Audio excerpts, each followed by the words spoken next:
Hello, this is Elena from OpenMindedSelf.me. I'm a holistic life coach, and this is my way for you to get to know me and for me to offer something hopefully of value to you. And today's thoughts specifically has to do with what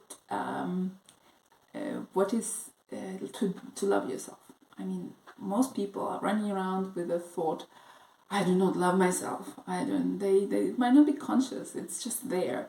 It's like this mantra that just everybody says, "Oh, I'm horrible. I'm bad at this, and I did this badly, and," which is another way of saying I don't love myself. Mantras are as you know, they have a purpose, but they also the negative mantras are the ones that program us in a way. Imagine this: so every day you say to yourself, "I don't love myself," in multiple different ways. And it repeats and repeats and repeats. Eventually, you just believe it. There's no proof to otherwise, because all you're looking for is for proof that that mantra is correct. So, okay, the solution is love yourself. Gee, thanks. It's a great solution, but how do you do this? Where do you start? One of my clients said, "Okay, what does it mean to love myself? Should I go buy myself more stuff?" Yeah, maybe. If what you think you are is a body and it pleases the body to have more stuff, then loving yourself might seem to be buying yourself more stuff. Unfortunately, that will not satisfy you for long, so you will have to look for another solution or buy another stuff. Or look elsewhere, right? So, to love yourself, okay, where do you start? I start what we see in the mirror, and what we see in the mirror is a body. So, what you see in the mirror is also a lot of faults, right? When I look in the mirror, I'm like, okay, look, there's more wrinkles and pimples and discolorations, and look at this flab and blah blah, and you never finish up having time to actually look for anything else, because you're so busy saying, I don't love myself, because look, there's this, and I'm not worthy of loving because of all those issues, right? So loving yourself would probably be, I think it has to start with appreciation. So you go into the mirror and you look in the mirror and you say, okay, I appreciate that what this body can do, and I can do with this body. I can appreciate the sunshine on my skin. I can appreciate the deliciousness of food. I can appreciate the fact that my eyes are shining and sparkling when I'm excited. I can appreciate little things, my legs being flexible, it doesn't matter. You have to start somewhere, right?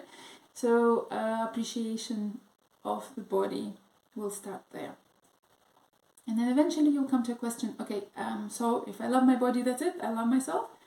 Okay, yes and no. You will need a body.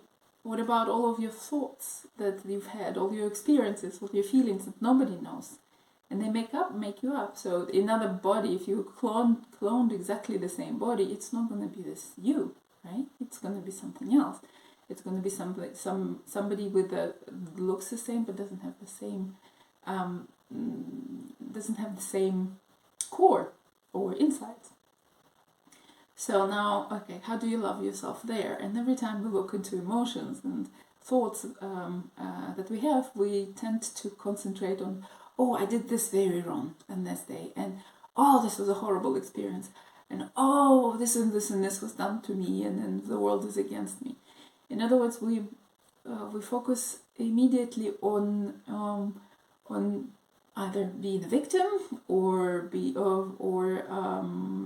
unlovable, or any other negative thoughts, because negativity, let's face it, it's more interesting, right? Look at all the movies. It's more interesting to deal with drama and watch the drama than the actual lovey-dovey stuff, right?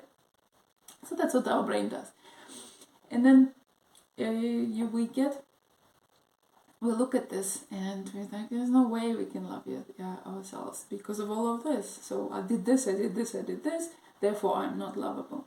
Okay, so my thought here is, okay, to start loving yourself, let's not look at what happened in the past and decisions you made in the past and thoughts and emotions you had in the past. Let's not bring them all into right now. What you are right now is a completely different person than you was in the past. And what happened in the past was perhaps necessary in the past. Perhaps it was horrific as well. But there was something in it that was helpful. It doesn't have to come to you immediately, but just to have the idea that it was helpful somehow to create that resilient you that you are right now. And once you start appreciating those thoughts as they were, as opposed to as they are right now and controlling you, because they've become so powerful of constant repetition, mantra, right? So you appreciate what happened then for what was the value then, but not what is happening right now. And then I think loving yourself would become a lot more achievable. It will be a goal that it could be reached. So these are my thoughts on this idea.